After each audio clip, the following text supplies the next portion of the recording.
Good evening, everyone. Welcome to Prairie Radio Network and Iowa Pagan News. Tonight, we are joined by our very special guest, Kawena Charlotte, who is now. Tell us where you're from again, there, Kawena. I'm located in Portland, Oregon. Okay, so you are on the West Coast. That's kind of what I figured. Also want to welcome my other guest tonight, who is co-hosting with me tonight, Christy Mann, who is a author who I've recently come into contact with. And she's very happily agreed to be a co-host here at Prairie Radio Network. So I'm very happy to have her with us tonight. This is going to be a fun interview tonight. We're going to be getting to learn about Kawena, and I'll also allow Christy to introduce herself to everyone so that everybody can get to know her as well. Okay, now, Christy, seeing how you're co-hosting, why don't you kick things off here and just give us a rundown on you and what you're doing and what you're going to be contributing here. All right. Well, I'm Christy Mann. I am an 11 times published horror writer. I own my own publishing company, Twisted Souls Press. And we cater to not just horror, but dark fiction. And I'm co-hosting here on the radio network with Earl. We connected through a mutual group that we're in. We met at Coach Talks and just kind of hit things off. He needed help. I needed a little bit more visibility, and here we are. And then Kawena here is, I made a post in a group, and one of her students reached out to me and was like, I know someone you absolutely need to get on. And so within a couple of days, there was a phone call, and here we are. Exciting stuff. We had a great chat yesterday before this, so I know this is going to be a lot of fun and really informative. So, excellent, very well. Okay, now Kawena, I want to welcome you to the show tonight. I want to thank you for taking time out to join us. Like I said, this is going to be a fun interview. So, before we get into some of the deeper questions here. Tell me more about you and what you're doing. So right now I have a psychic school. So basically I coach people in how to heal their energetic selves. And I don't know if that's my beeping or somebody else's beeping. No, that's on my end. Sorry, go ahead. I'm like, if it's me, I'll fix it. Okay. So I teach people how to handle their energetic space and enhance their psychic abilities. And sorry, wait till you fix it. No, just keep on the roll. All right, I'll keep on blabbering. So basically, do you want to hear how I got into this? Is that like a Please, definitely. Okay, yeah. So basically, I spent my entire 20s and early 30s being an actress in Los Angeles, and I did that for a really long time. Thought that was what I was going to do forever, and it doesn't always work out that way. Even though I did a lot of work, I wasn't a movie star, whatever. And I sort of had this dark night of the soul, and I started meditating. And, when your whole world starts crashing around you, you're like, what's next? And the more I meditated, the more I started seeing stuff around me, and spirits, my clairvoyance started opening up, and I didn't know how to handle it. So I ended up going to a psychic school myself, and my whole world changed a lot. I just learned that language of energy, and a lot of the stuff that I thought was, I was picking up a lot of other people's emotions and thoughts and feelings and thinking it was mine. And as soon as I started healing that in myself, my whole world changed. And so I just ferociously studied it for years and years. And then when the economy tanked in 2008, I started getting into this as a business. And at that point, in a few years later, opened up a school, and it's been great. I've helped thousands of people go through the same journey that I did. So they're kind of expanding and growing and learning how to manage this energetic language that we are all speaking. Excellent. Excellent. That's fantastic and amazing. Congratulations on going from making that pivot. Oh, it was huge. And it's so interesting because it's like the world that the culture says you should want to have, and this is the world that's sort of this side kind of thing, which is actually the world that's so much more interesting and so much more valuable than what the culture says is, which is, walking the red carpet and all that kind of stuff. It's learning about metaphysics and growing spiritually is really just the most empowering thing you can do for yourself. And it's so much more interesting. It was all the stuff I loved about that amplified by just was like shot up by 100 when I got into this. So yeah, it was very exciting for sure. Excellent. Excellent. Okay. Now then, one of the questions that I wanted to ask you about now. I know that you've learned all about this in your studies and your schooling. Is that so? Tell us what the main difference is with the clairsentience, the clairvoyance, and clairaudience. Now, I know what clairvoyance and the clairaudience is, the difference between those two, but the clairsentience. Okay, so clairsentience is when you're starting to feel energy with your body a lot of times. So what's going to happen is a lot of times, like a lot of empaths, for example, can feel other people's emotions. So I, for example, am very empathic. I got a lot of empathic students. So, and frankly, this is a human state. All people pick up other people's energy. It's just to varying degrees. We're all like antennas, and some people's antennas are turned on at 100%. Some are turned on at 50, some are turned on at 20. So some people, for example, can walk into a room and feel the feelings of a lot of people in the room, and then they get anxious, and then they want to go home, or they can get high by everybody's feelings, and they're like, woohoo, this is great, and then they kind of build on that. So all people match energy, but when you're empathic, a lot of times what you're going to do is pick up, like take that energy in. And so, for example, I was this way, a lot of my students are in this way, where maybe you're around somebody that's sad or depressed, and then you get sad or depressed and you don't realize that it's not even your own emotions. So learning how to kind of separate that out and sort of move it out is super helpful. So then you kind of get down to that. Oh, this is who I am. This is my feelings. And that's not my feelings. It can even apply to pain. So for example, when I first started, I was so keyed in. I remember my dad got really sick and I started limping. I could actually feel it in my body. And I just thought we happened to be sick at the same time. And once I kind of learned that language, I was like, wait a minute. And I could move his energy out of my body. And I didn't feel any of that anymore. So I've had students cure all kinds of things just by moving other people's energy out of their body. And they're like, oh, wait, these heart palpitations or this, nausea or this thing I thought I was going through. It's actually, they were just picking up the energy of other people. Mm-hmm. So that's, that. Clairaudience is when you hear stuff that's not physically present. So if a spirit is sort of talking to you, you would be using your clairaudience. So that's where you're picking that.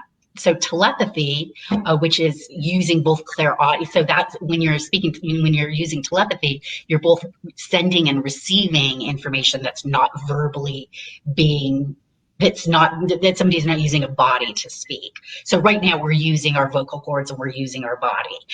If I wanted to speak telepathically, I could just sort of say hi and send you guys little telepathic messages, and it goes into your subconscious, and you kind of, some people pick it up. Some people, actually even hear it and can't tell the difference between spoken word and unspoken word. I had a boyfriend who was very, he was also very psychic, and he would pick up my thoughts, which was actually a little challenging because usually I would think angry things. Sometimes I would be very annoyed and I would think angry things, and he'd be like, that's mean. I'm like, I didn't say it out loud. You can't get upset with me if I don't say it out loud. So that's telepathy. And then clairvoyance is when you're seeing energy that's not available to the typical naked eye. So when you're clairvoyant, you can read people, it depends what you want to look at. It's sort of like a microscope or a telescope where you can key in and look at different areas and highlight them and amplify them or make them, you can do all kinds of things with clairvoyance. And then you can see how energy is sort of set around a room, or you can see spirits, or you can see all kinds of things with clairvoyance, which if they walked in with a movie camera, the movie camera would probably not pick up. But so that's the difference between those three. Okay, so yeah, it's more along the lines of working with people who are empath, which basically is what I am, and Yeah. I have noticed over the years that I do pick up on people's emotions. Yeah. And, I've learned the hard way that if I don't wind up watching what I'm doing, then it'll trigger migraines for me. Yeah. Which I've learned the hard way. Yeah. I mean, people that are empaths or that pick up a lot of other people's energy, they try to cope with that with a lot. Over the years, you kind of see patterns and how people try to cope with that sensitivity. Sometimes they get grouchy and push people away. Sometimes they, isolate themselves. Sometimes they, they drink a lot. I'm not saying they're alcoholics, but just like to kind of push it out, all kinds of stuff. Yeah. Get on medications. Was my route, bipolar disorder from 14 on, and I knew it was something. It wasn't just me not being right in the head, and it was, so knowing that there are these options out there, I could have gotten into this at that point. A question that I have, if I can, if I can do that, is the age range that you work with. Do you have everything across the board? Usually the people that show up are mid-20s to, I would say, mid-70s. It's a weird thing to market to, because, classic marketing is always like, pick a 10-year age range and, male or female, and go for it. But when people that pick up energy, that's across the board. It's across ethnicities. It's across the board. It's across, it doesn't fall within typical lines. I do think, I think most kids are super, super, super psychic. And I've certainly had parents bring me in and work with their kids, but kids don't pay for their own classes. So, that's a different thing. And when you're teaching to a kid, you do need to chunk it out, because they're a little bit more rowdy, or the little ones, they pick it up so fast you barely need to explain. But, but besides that, I think a lot of kids are really psychic, then they kind of turn it off to fit in, unless they're lucky enough to have a parent that's really open to that kind of thing. And then when they get to be teenagers and early 20s, they think they know everything and they can handle it. They want to fit in. There's that drive to fit in and be like everybody else. And I think that once they kind of get out of that and start going, how can I really handle my problems? That's when people start showing up at my door. I get a lot of people that therapy didn't work for, or they in tandem do my stuff and then they talk it out in therapy, but a lot of people, in fact, I was in therapy for 7 years trying to work through some family stuff, and it wasn't working. My therapist was like, "You're fantastic. Nothing's wrong with you." And I was like, "But I feel wrong." And it wasn't until I could move out other people's energy that I was like, "Oh, that wasn't even me. I'm less," I could pick up other people's thoughts. I'd be like, and then I would think it was my thought, and I would go down this little, spiral. So anyway, back to your original question. So it's kind of everything across the board, and the classes a lot of times end up being karmically connected. Mm-hmm. And as souls, we don't really have an age, right? So somebody can be 70 and in their last life, they could have been best friends with a 5-year-old, So I find that the classes always end up being kind of perfect for however that group wanted to kind of manifest. So I like one of my classes right now. There's a lot of people in their mid to late 40s, and then a number of girls in their mid 20s, and they're all becoming like best friends. It's really interesting. So, because they're speaking that language, they're like, oh, did you see this? Or it becomes very exciting, and then they're going through their lives and trying to use energy tools in order to kind of make them better. And right now we have so much options right now with the lockdown and all of this pandemic stuff to try to utilize that to make their lives better. So it's fun for them to bounce it all off. But really anybody can do this. Excellent. Okay. So now, I know that we talked offline for a little bit. Yeah. And you said that you had started your schooling back around 2012. I started getting into the business in 2012. So I didn't start the school till a number of years after that. Wow. I started doing readings for a while first, and then I started doing public talks where I would read a whole audience. It's funny how God manifests, right? So I went from performing as an actor to getting all into this metaphysical world. And then I kind of got called to start helping people. And then all of a sudden, everything from this world merged with, I'm trying to look at my lying hands in the camera. Anyway, the two worlds merged together, and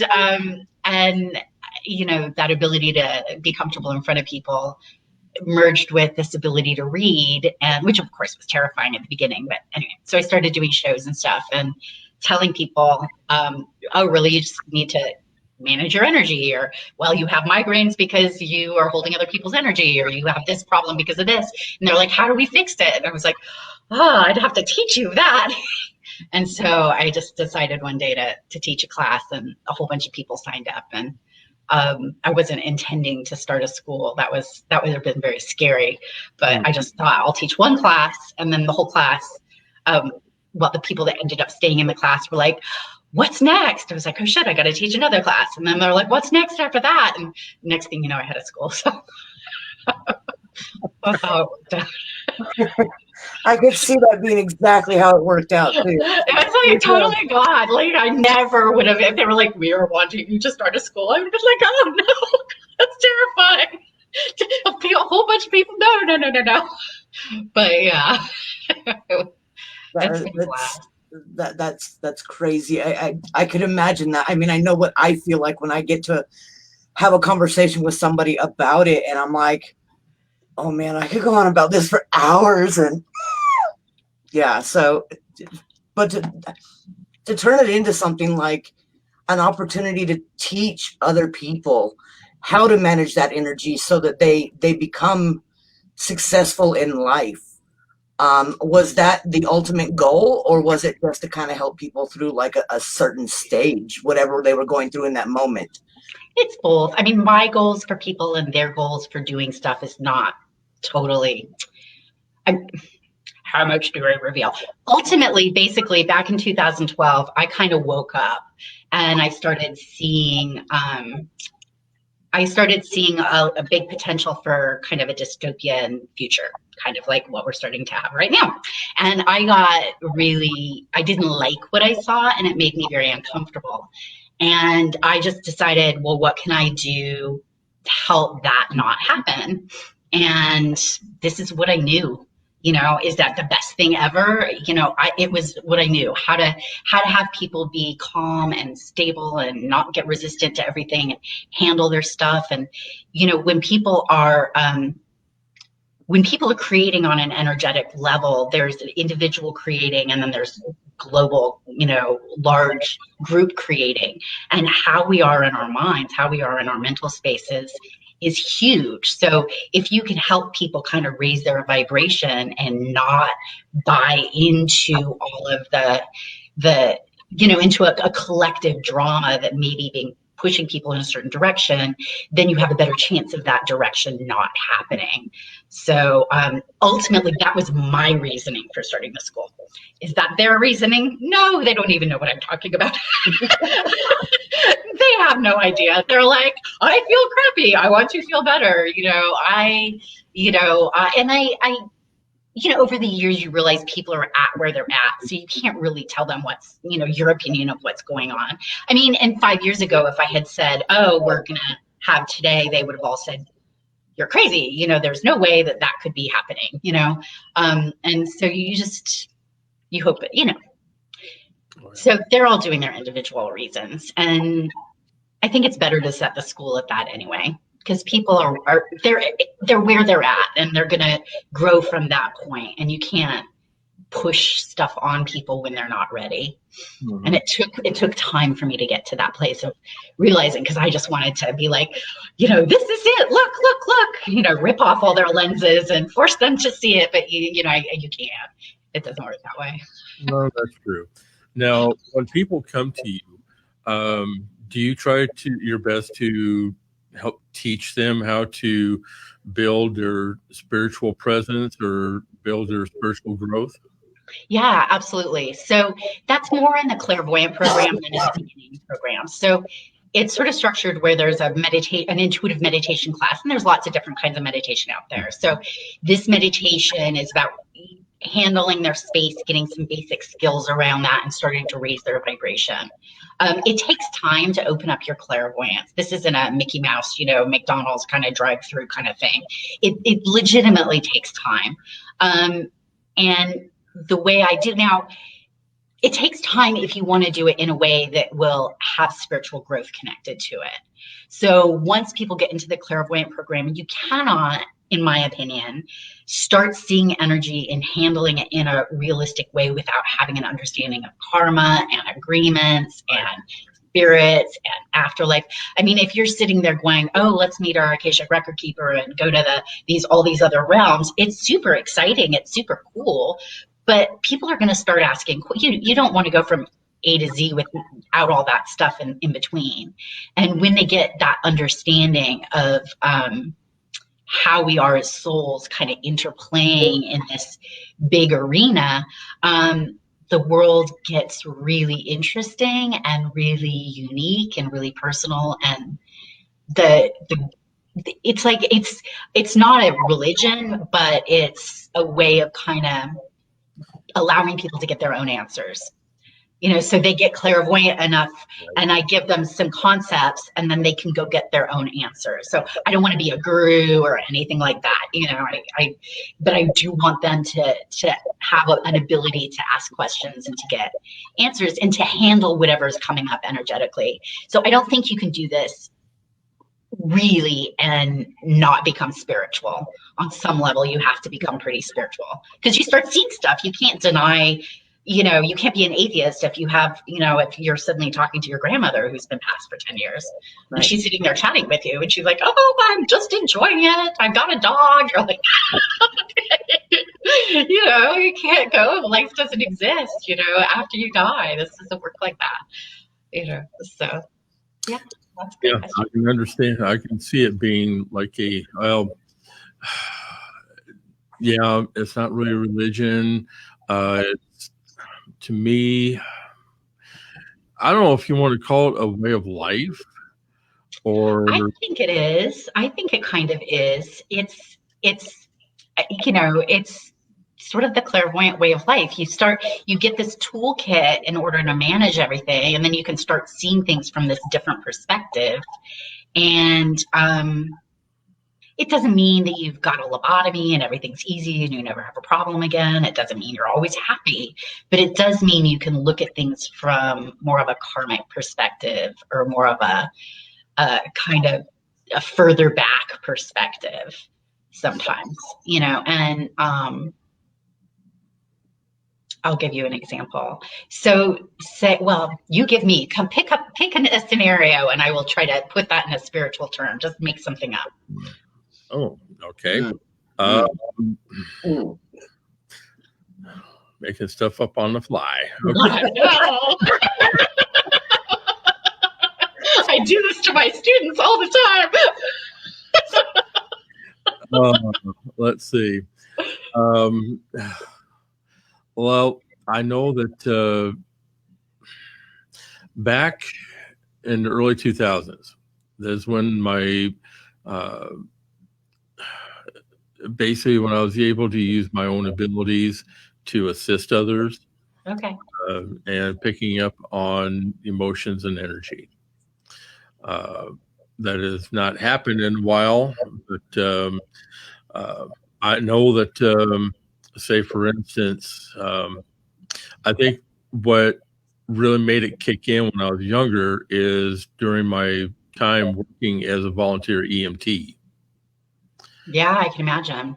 And there were several instances, and one that's really even still stands out to me today is having the intuition that while we're on, say, for instance, we were on a call and we're already en route to about a little over 20 miles out to the nearest hospital. Well, at the time, I didn't know what it was, but until I later learned is basically is my own intuition or senses saying that we weren't supposed to be doing this right now. Come to find out later that right after we left town, there was a 2-car collision right behind us. And needless to say, by the time that I learned of this and we were able to get back home, both of the choppers from Methodist and Mercy had already gone out and were already on the ground with along with some of our extra people that were still in town. Yeah. They also had to call in neighboring towns rescue units to assist. Yeah. But it was just that there was something inside telling me that we're not supposed to be doing this right now and that we're to turn around and go back home. And so there's a lot to that story for sure. So if I was going to put that in a spiritual perspective, like it's supreme God, whatever word you want to use, works in just such an interesting way. Like sometimes people, something that people think is, when you realize that death isn't the end all be all and it's not the most horrifying, sometimes we're worried about pain is icky, all that kind of stuff. But right. There really is life after death. Then you can sometimes look at death in a different perspective and you realize people create, in a way, dying in certain ways. So for example, sometimes people die because they miss somebody on the other side. Sometimes people are like, well, let's do it together. So we have a buddy right away to kind of go through that process with, so sometimes when families get taken out together or something like that, there's kind of an element of that, that can happen. Which it just kind of looks like in that case, I'm not matched up and meditated and all that, but it looks like in the case you're talking about, it just looks like two of the people wanted to kind of die by themselves and two of the other people were just kind of on a bad path almost. And it was like, they look a little rowdy or something. And it looks like they almost didn't want to get any more karma than they were already getting. So that kind of happened. So, there's always there's that spiritual kind of component that can be happening that sometimes, that just puts a different layer on things when you kind of go, oh, why did this tragedy happen? And you listening to your gut is like, you could have had, that could have been your psychic awareness. It's pretty broad. You have a lot, your aura is pretty big. You have a lot of awareness really far around you. So there's that, but you also have a lot of spirits around you. So one of your guides or something could have been like, hey, get back there, you can help. But that's also reaffirming for you, right? So that's super reaffirming for you that you have these abilities and this awareness. And yeah. Yeah, and at the time, like I said, I was not even aware of any of my gifts that I had until much later. And was talking to some friends of mine who are very open, and they explained to me more about what I was sensing, what I was feeling. So yeah, that helped. Yeah. There's a lot of people that are told or get concerned when they have psychic abilities that they're crazy. I'm not saying you were feeling that way, but a lot of people feel like, I mean, classically, right? If you hear voices, that's like the classic joke, like, oh, you hear voices, you must be schizophrenic, or, oh, you're a hypochondriac, you feel all these weird things all the time, but it doesn't necessarily mean that's what's really happening. A lot of times people are just psychic and they're not crazy, and they're hearing voices because they're telepathic, and they're feeling aches and pains because they don't know how to protect their field, and they feel everybody else's aches and pains. Oh. And sometimes people are psychotic, and sometimes people are hypochondriacs. I mean, there's everything under the sun. It doesn't mean that stuff doesn't exist as well, but it's not always as cut and dry as people want to make it.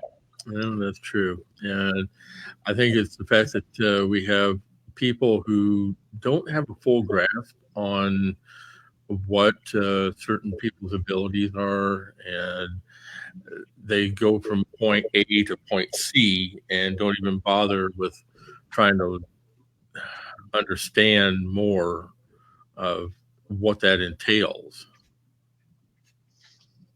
Yeah, there's a lot of people out there like that. And there's always been a lot of people out there like that, and there always will be a lot of people out there like that, because we're all at different karmic levels with different past lives and different experiences, so some people, for various reasons, don't want to go there. And some people are ferociously interested, and some people are feeling it and want to heal themselves. Yeah. Oh, yeah.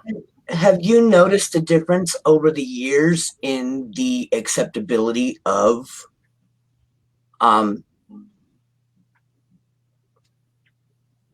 being psychic? Yeah, I have. I think people are missing spirituality. I think they're wanting it. And I think that as the media and as our culture has tried to sort of discriminate against Christianity or against, now they're starting in on Buddhism, so as the culture at Hollywood, the media, that kind of stuff, they kind of disparage religion, classic religion.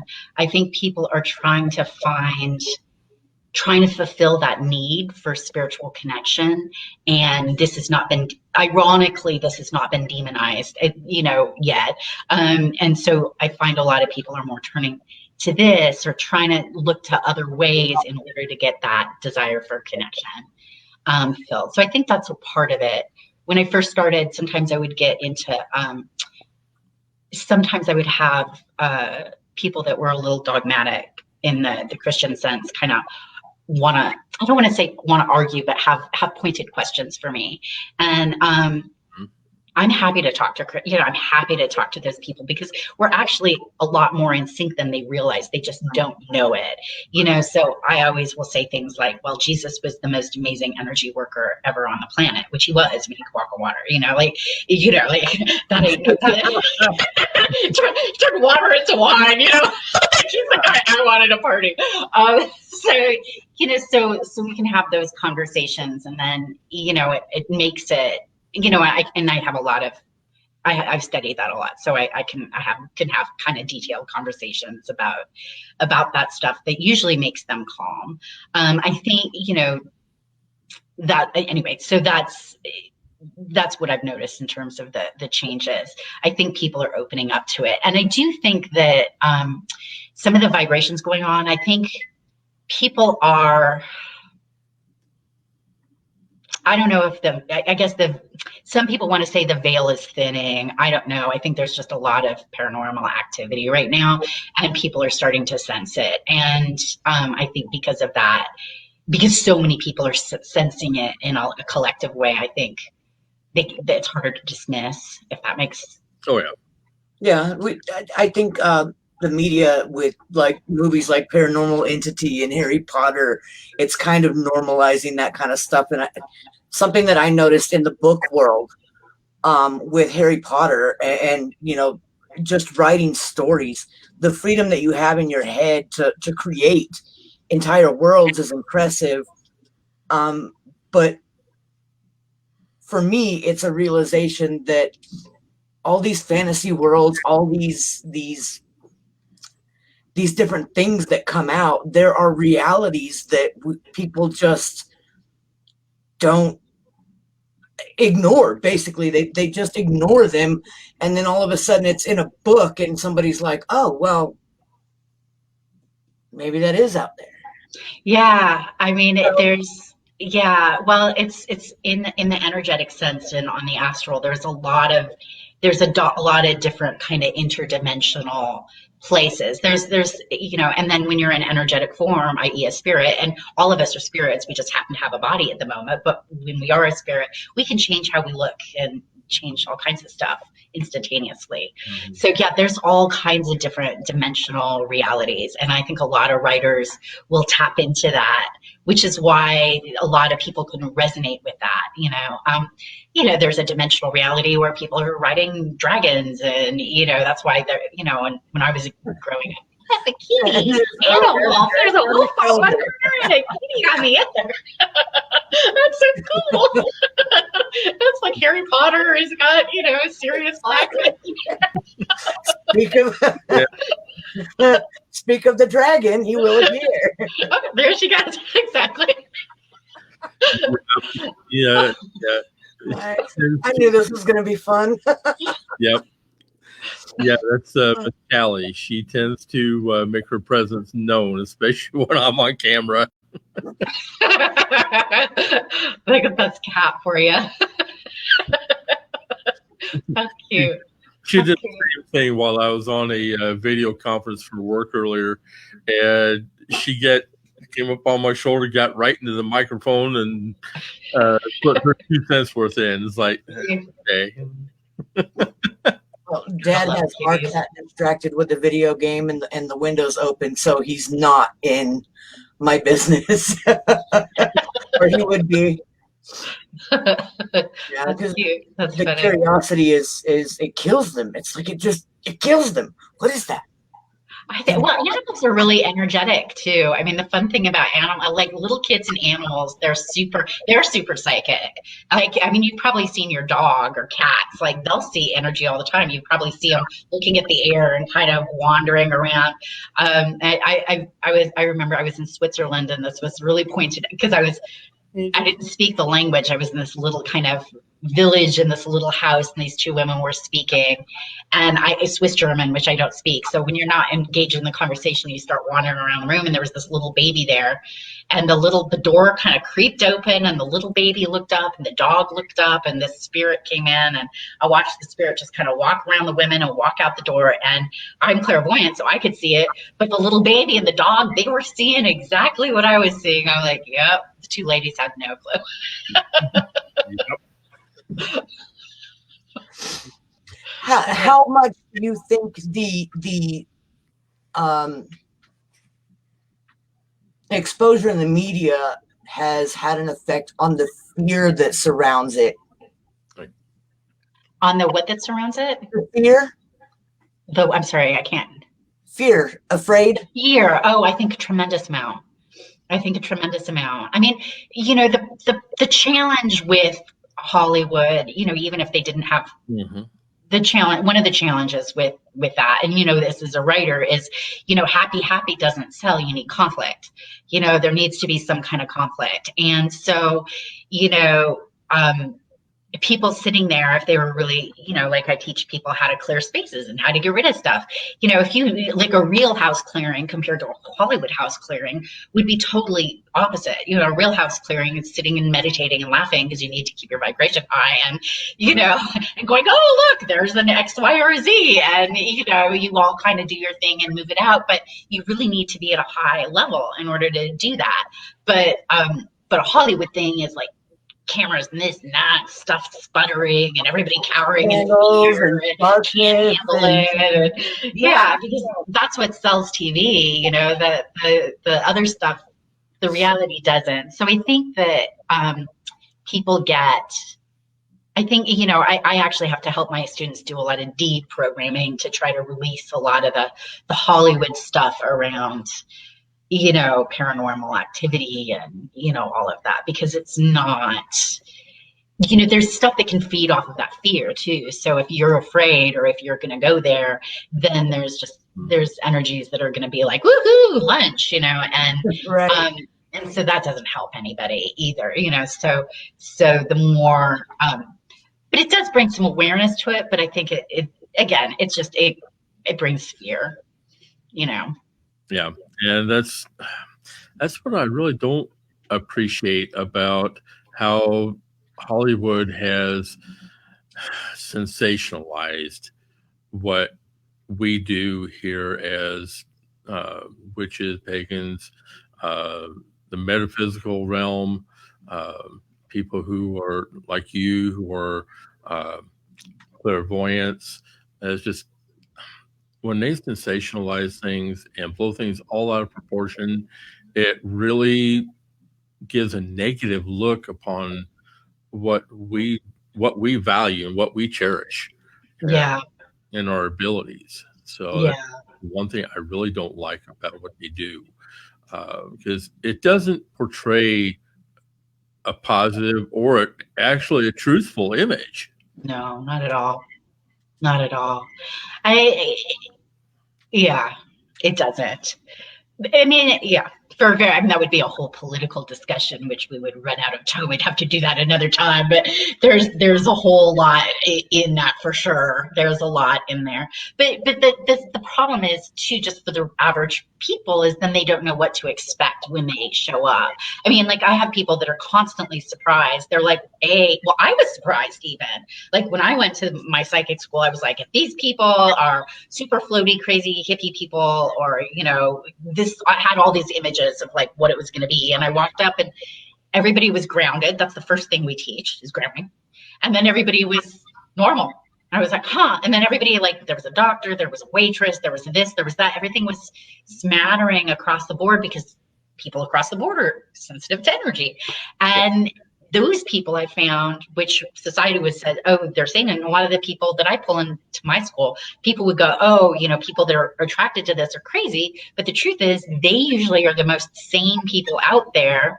And then they're the ones handling everything else. Like right now, I mean, at the time of this broadcast here in Portland, they're saying, oh, we're going to, put you down again for another lockdown in Portland.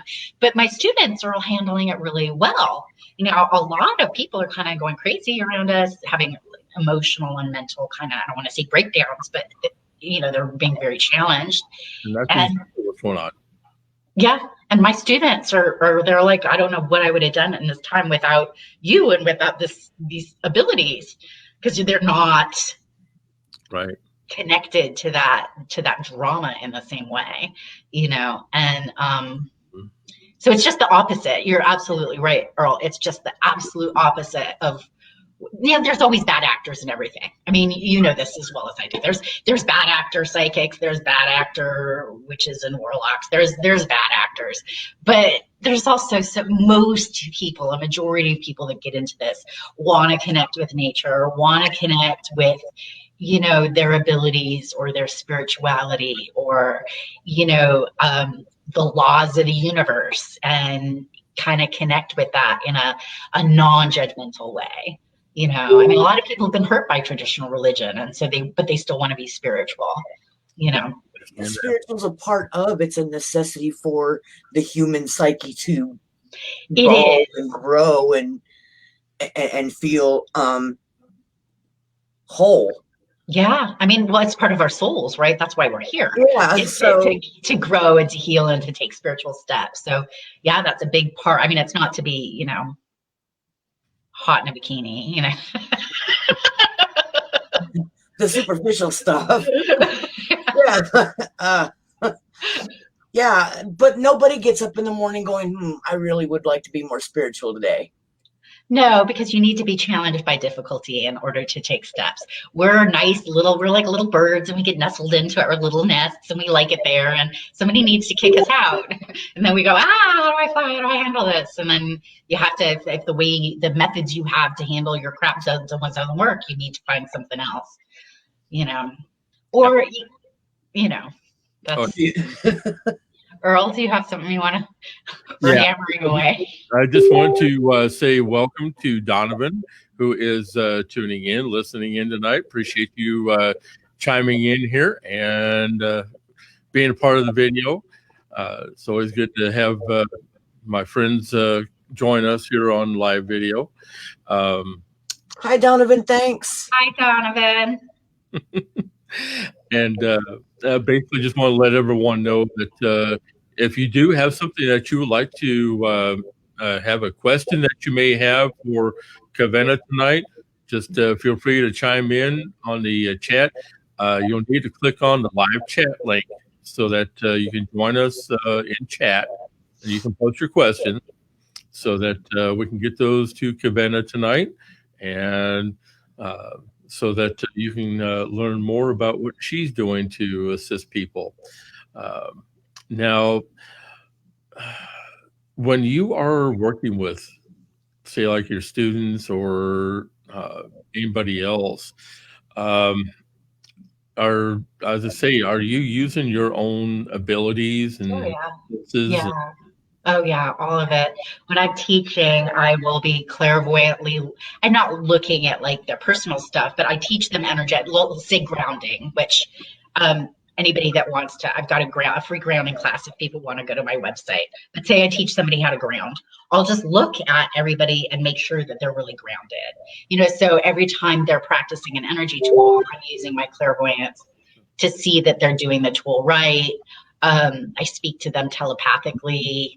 I put up telepathic stuff while I'm teaching. I'm using my tools a lot while I'm teaching. And I do, private healings and private readings. And obviously I'm using a lot of my a whole host of tools when I do that. I can look at anything. So I'll blow what we call pictures. Everybody holds events and things in their aura. They hold events. We call it mental image pictures. And energy. And so I can help release that. I can deprogram. There's a whole wide arena of stuff that I help people with when they show up at my dorm. Yeah. So how do they get to your door? Intuitive Path Academy. I have to use a little path. So just get intuitivepathacademy.com or KawenaCharlot.com, either way. But Kawena Charlot, it's a hard name to spell, so the Intuitive Path Academy, people usually can find it easier doing that. It's Intuitive Path Academy? Okay. Yeah, .com. Yeah. Awesome. And there's a free grounding class too. So if people just want to sign up, they can just go to the site and get a free grounding class as well. Oh, very nice. Okay. Yeah.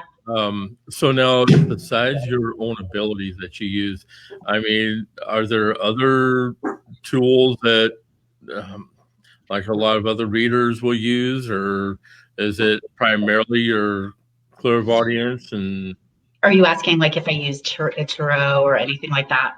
Yeah. I don't specifically. I teach it, and I teach people how to how to use that. I don't, sometimes I play around with it myself. The clairvoyance is it's a very specific, sophisticated kind of reading, because you really can get a lot more kind of specific details for that person. Not that you can't with tarot, you can, but this is, I primarily use the clairvoyance, and I can see overlays. Like if somebody's, wanted to do a health reading, I could look at their bones. If somebody said, oh, what's going on with my love life, I can put up the two people and kind of see how they interact. If somebody's like, which job do I take? I can look at the specifics with each situation, each person, and sort of see what's happening with that. Now, there's nothing, and here's another thing about psychic ability that gets confusing for people, is the idea of fate versus setting your own energy. And I don't think things are fated. I just don't. But I do think people set their energy in a way that sometimes makes telling the future. So sometimes people are like worried about a psychic because they go, oh, you're going to tell me something bad, or you can see the future. It doesn't work that way. You can see how people are setting their energy, but you can't see the future. People can always change the outcome of what's happening in their lives by making different choices. So that's basically, a really, like, I'm not a fortune teller, but I definitely can go, oh, if you keep, if you want to find the love of your life, get out there and date. I see you're not dating and you're just sitting at home. Unless you want to meet, the FedEx guy, then you got to get out there. And these are the reasons why you're scared. So let's work on that. It's kind of more like that versus, you can set someone's space in a bad way by telling them that something is going to happen. So if somebody says, the psychic said, oh, in 6 months, you're going to meet a tall, dark, and handsome guy with blue eyes and really thick lips. You'd be like, oh, okay. So the person might not exercise. They might not date. They might not do anything. They might blow off 3 fantastic, amazing guys. One might have a beard. One might have red hair. Screw them. I'm meeting a tall guy in 6 months. And then they might be kind of losing out on really good opportunities. And so that's an example of somebody setting somebody's space, where's, and then they could behave differently and sometimes kind of create that outcome, but it's not always what they want. Where if you say, it looks like this is what you're looking for and you're setting your space like this. And if you want that to come in sooner, you want to, you can manipulate that by how the person's feeling and what energy field they're putting out and the story going on in their head for what the outcome is going to be. So I think that's a more nuanced, but much more healthy and kind of effective way of approaching that. Very nice. Well, my apologies. My internet glitched on me for a brief moment. I was blanked out there for a minute, but yeah, I'm back here with you. And welcome back. Yeah, thank you. Okay, now, there's always something new that I'm learning every time that I get to talking with somebody and getting to know my guest who I have on the show, and it's really put more into perspective as to my own abilities. That, like I said, I did have for a while. I haven't really. My abilities have not really made the presence known very much lately, but hopefully one day that'll clear up. I think if you release a lot of, sorry, I'm peeking at you. Well, in part, you just, especially with getting on the radio and stuff, you just have a lot of attention coming at you. Mm-hmm. So I think the more you shield your space and protect it from that attention on an energetic sense, but kind of let your voice out. It's such a tricky balance of like putting yourself out there, but then having that attention and then being sensitive. But the more you protect yourself, I think the more those abilities are going to blossom. It's just there's a part of you that kind of shut down because it felt like a little much, That makes sense. And then also with the election and all of this, there's been, I'm sure there's been a whole lot of people playing with energy that had various different intentions, and so there's a whole lot of people that have had. There's just been a lot of there's just been a lot of energy on people. So I think once you clear that off, you'll be feeling. Yeah, because I know people have been putting out all kinds of energy all around, and it's like it's coming at you from all points. So I think that's part of what the problem is too. But yeah, I think once people start realizing that, hey, all this energy that you're putting out, it's got to go somewhere, and if you're not careful, it's going to have the wrong intentions. So that's one thing I've been trying to make people understand as of late. So yeah, no, I think that's a really good thing for people to know. Because a lot of times people don't realize, that we attract what we're putting out. So if we're putting out a lot of hostility or a lot of negativity, or be like, yeah, let's do damage energetically to that person because we think they're evil. Well, shit, that's not going to end up helping anybody. Definitely not. So yeah, I see people on Facebook, like kind of like, let's do this. I'm like, oh, please don't play with that. Don't there. You have those moments where you see people on Facebook and you're just like, oh, the Hey, outcome of that is going to be so bad. yeah. But then we have a tool called where you're kind of just like, okay, that's your journey. That's all right. It's, the feel of that. Thank you, because because there's been a lot of times where I see people saying stuff. I'm like, it's like I just like, okay, whatever. Like, just go away. Yeah. No, there's been a lot of there's been a lot of people are just where they're at, and they're open to learning what they're open to learning about what's going on. And once you get into metaphysics and you start things take on a different meaning than you realize they did before. You start understanding how things have ramifications. Like you just are like, oh, if I it's not that you become a goody two shoes. You just, or at least me, you're like, I'm not gonna do that anymore. I used to think that was hip, and I don't think that's not good for me. I'm not gonna go there anymore, because you just know what can end up happening from that, and you can't go back. There's no going back now. Not really. You become a pretty angry person if you try to. Once you pick your head up out of the sand and you look around, you see what's really happening. And then, if you put it back in, you got to really, I don't know, you got to wedge it in with some heavy duty drugs or something. It's tough. It's really hard to like not know what you know. But that's the classic metaphysical thing. Is people once you. It's like those those pictures of the two women, or that story of the Indians looking at a boat on the horizon when Columbus showed up. The shaman is like, do you see the boat? And the people are like, no, I don't see it. I don't see that at all. And they're like, do you see it? It's right there. And they're like, no.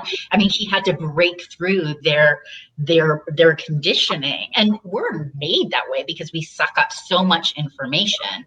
If somebody put us under hypnosis, they said, how many red cars have you seen in your life? A part of your brain could tabulate that. Our brains are set up to deal with the world we're in and cut out 95% of our information. So those Indians were just doing what their brains were kind of conditioned to do, which is not see a boat, but it takes a shaman or a metaphysic, somebody who sees energy to see beyond that. And usually they're seeing a lot more clearly, but they're seeing a lot more, so that's why a lot of people that can't see, and this is throughout human history, are like, what the heck, they're crazy. Like that shaman would have been crazy for seeing a boat on the horizon. Wasn't crazy. He just saw what the other people's brains were kind of cutting out. Right. And so that happens now. I mean, I've seen, well, we'll go there. This is a metaphysical show. I could say anything. So I've seen like alien, I've seen UFOs like hovering over cities or whatever. I remember driving through Seattle, and there was a whole bunch of ships sitting there in the sky. The only people that could see it was me, my boyfriend, and the homeless guys. They were all like, everybody else was just walking around. I was like, oh my goodness, okay. Let's get in the car early today. And the newspapers had weird reports. They were like, this weird yellow substance has been found in the grass. We don't know what it is. But anyway, it's because you could just see more. So and then that leads to the whole what is real and what is not real and what is interdimensional, and it's fascinating. It's really fascinating. The more science keeps finding out that the mystics are correct. They're like, look, when you think something, it changes the outcome. What is that? The exercise, Earl, you're going to know this. That exercise with the double blind thing and the dot on the other side of the. where the person on one side of the screen is thinking something, and they're sending stuff through, and then it changes on the other side, and they're like, "Holy crap, our thoughts affect reality." Yeah, I remember what I remember what you're talking about. I just can't put a name to it. I can't either. Darn it. One of us will learn more about it, and we can Facebook each other. We're like, this is the name of that study. Yeah. So is that the one with the cat, Schrodinger's cat? That's a different one. That's like does it? Yeah, I think. Yeah, that's like if the cat dies and nobody. What is that one? If the cat dies and nobody knows it. In the box, is the cat alive or dead? And it depends on the perspective of the person looking at the box. Yeah. So if I think the cat is dead when I open up the box, the cat's going to be dead. But if the cat, if I'm thinking the cat's alive and I open up the box, then the cat's going to be alive. I think it's something different.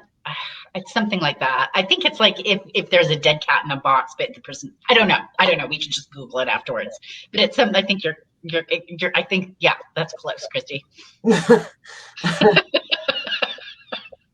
Now we're all like, what was it? What was Schroeder's cat? We're definitely going to have to go look at it up here to get done. But this has been a fun hour. We are going to have to do part 2 here. That would be fun. I would like that. Yeah, we just got started. Yeah, we did. We all could talk for a long time.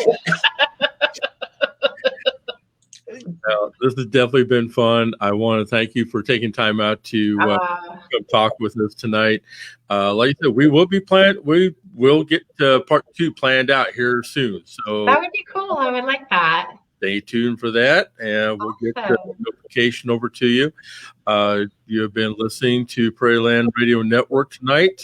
I appreciate everyone tuning in on a regular basis. If you do have questions for Kawena later on that you want to connect with her, she is on Facebook, and she's also got her own website. It's KawenaCharlot.com. KawenaCharlot.com and IntuitivePathAcademy.com. Okay. And her now I know that her name looks like Kawena, but her name is actually Hawaiian that I learned. So it's actually called Kawena. So be sure. I'm glad he did it, because even with our conversation, I did not cross my mind. That's awesome. And then here later on, you'll also be seeing videos with myself, and then also with my business partner, Sasha, who is also my partner, and she's helped to build all of it here at Prairie Land Radio Network, along with Iowa Pagan News.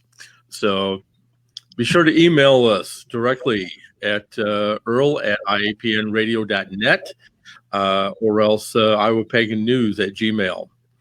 Have a good night, everyone. Pleasant journeys. Thank you for tuning in. More to come with Kawena later on. Have a good night, folks. We are out of here. Thank you so much, you guys. Thank you. Bye. You're welcome. Thank you. Thanks, Earl. Thanks, Earl.